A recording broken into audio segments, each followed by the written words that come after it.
let's take a look at the first sock pattern in Westknits Year of Socks 2025, the Stripestep Socks.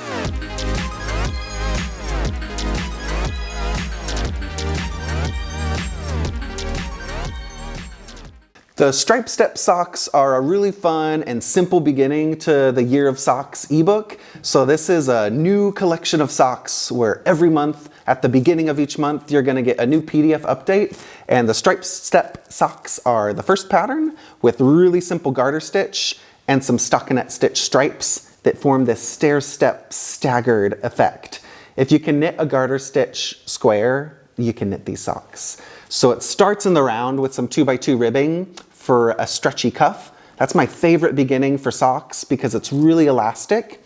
And then the top of the leg and foot is just a garter stitch rectangle. So you're actually knitting the sock flat for the leg and the foot, and then you're gonna knit the other half of the stitches in stockinette stitch, also back and forth, doing a modular knit two together treatment to attach the garter stitch to the stockinette stitch as you knit the back of the sock. And then you'll do a heel flap, and the sole of the foot is also knitted flat while being attached to the top foot. So it's a really fun construction inspired by the Color Opportunity socks that I did as the surprise sock along last year. And when I was knitting those Color Opportunity socks, it really unlocked a new modular approach to sock knitting, and it's just burst my brain open to think of, whoa, I could do a different stripe or a different color vibe or even a different texture on the top of the foot, and the back and bottom of a foot could be an entirely different story. So this is a simple interpretation of that modular explosion of ideas. And in the Year of Socks, you're gonna see a couple other patterns that embrace this modular approach. So we're taking our sock knitting to the next level this year. There's gonna be some really beginner-friendly socks coming ahead and some more intricate cabled and patterned socks as well in the collection. So a nice mix similar to the last couple of years with some exciting designs and some real soothing, simple designs as well. And we're starting off with a graphic punch for the Stripestep. You're gonna need two colors. One of them was a self-striping color and one of them was a solid. So I used this gray, a similar gray. Is this the one? This is Domino. I think it's called Schlampunkung or something. It's more of a gray self-striping yarn from Zauberball, Schopelwolle Zauberball Crazy. This one's a bit more black and white, but it was a neutral self-striping combined with a bright neon pop. So one of these balls of Schopelwolle is a great place to start, and they come in so many colors. We've got some rainbows, some earthy neutrals, some blues. They have a lot of blue self-stripings, some purples and pinks. So choosing one of these for that cuff and the stripe throughout the sock is a great place to start, and then you need a solid that coordinates with it.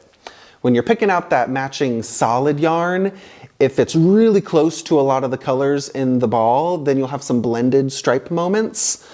There was no green in my self-striping gray, so you get a really crisp contrast and really stark striped effect in the sample version.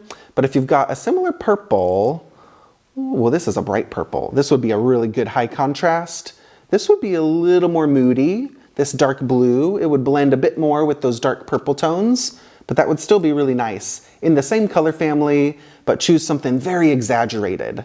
So if you've got some purples and blues, get a really dark blue or a super light blue to go with it. This would also give a really nice contrast. It will blend a little bit in those light section stripes, but most of this self-striping ball is more in the medium and dark, so that's gonna give you a crispy effect. This is Life in the Long Grass High Twist sock, and one of my favorite sock yarns. It's a 2-ply twist to the yarn, and nice and soft, very durable, and really enjoyable to knit with. And the first one I showed was Punk Rock Unicorn Sole. This has a very velvety, smooth texture to it. I think that would be a really fun statement combination.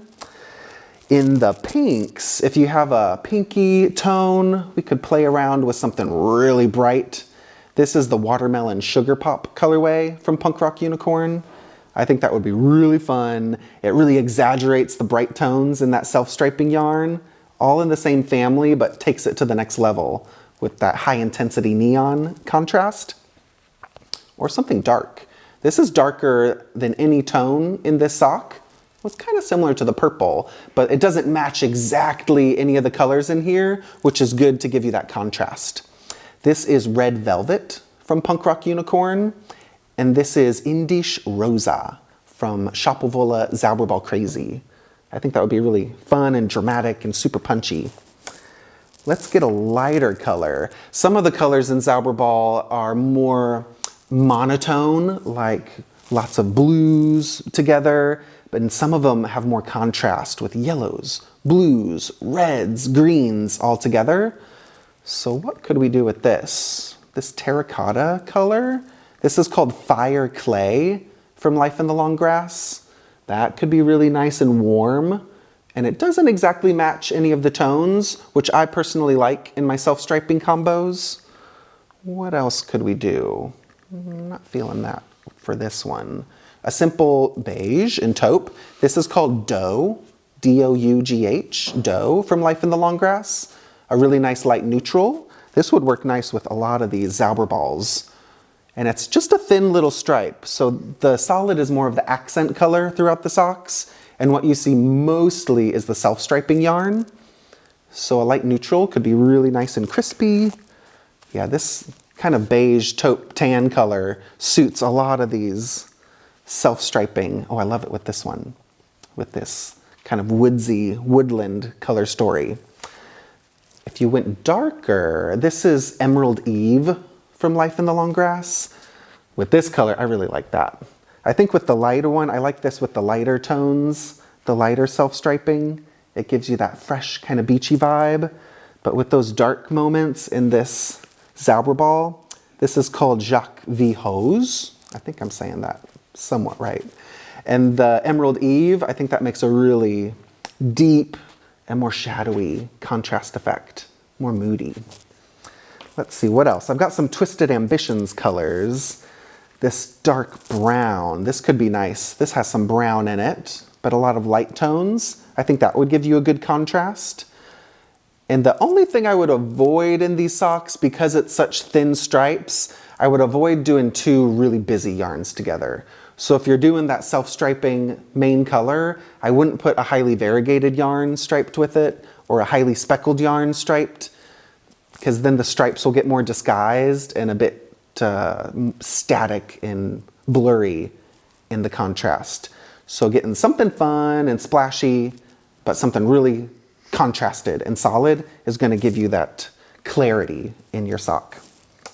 What else do we have? This is a blue. It's got some grungy green. There's a bit of like a maroon burgundy tone to it as well. Meilenstein, this color. This could go with a deep navy. This is like an oceanic blue called Lemnos from Twisted Ambitions. Or that navy from Life in the Long Grass, Mountain Path. I really like the depth of this, really dark and yeah, soothing during these winter months. Nice and moody. If you have something bright, I mean, you could do that bright blue. That would be a nice high contrast for a flash light stripe of color. And what else could we play with? This rainbow color. This one is called Freesia Fisha, and it's a rainbow of deep saturated tones. It's got yellow, orange, red. Sometimes the turquoise is with the orange. A lot you could play with. So you could pull one of the tones from that inspiration color and exaggerate it with a really saturated accent. This is Fuchs from Punk Rock Unicorn. I really like that bright rusty orange. You could play with the reds, with that red velvet. There's a lot of blue-green tones. So it just depends on the stripe or the color you want to exaggerate in the palette. I really like that teal. This works with a lot of the colors as well. That deep green.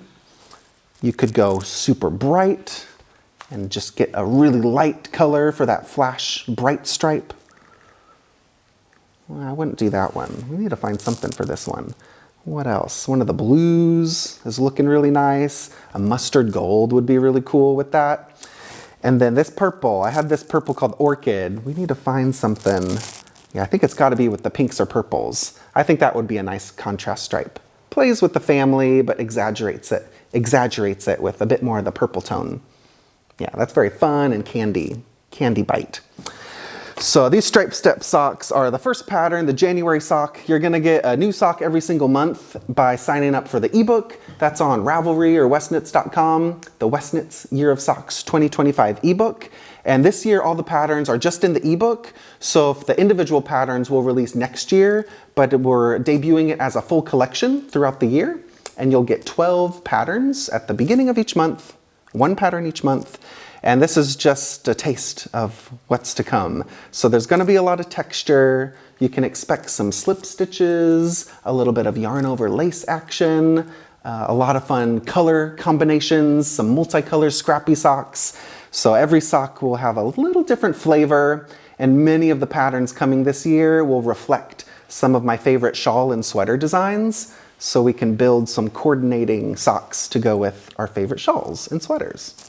So I hope you'll cast on and knit along with us. We'll be sharing on Instagram and through our newsletter all of the sock updates, and we also have a Ravelry group set up that I'll link in the description down below. You can post your progress each month. We'll do some fun giveaways throughout the year for those of you participating and sharing your sock progress.